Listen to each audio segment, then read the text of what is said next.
If I were to be realistic about how long I think I'm going to last for before I expire, I would say 120 years old. Crazy, right? I'm in it for the long haul, but people don't think about that. Consider this. The average age expectancy is about 85, 86 years old, right? The average person is obese. They live a sedentary lifestyle. They're on pharmaceuticals. They don't eat right and they don't exercise. That's 5 different things that have caused their health to decline as they get older. I feel like with more, I'm understanding more about food, better supplements, different types of exercises. I feel better now than I did 10 years ago.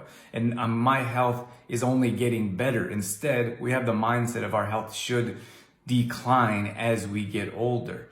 So consider that and think about the things that you want to do to improve your health. I don't get the whole, I'm not worried about food, I'm not worried about exercise because I'm older.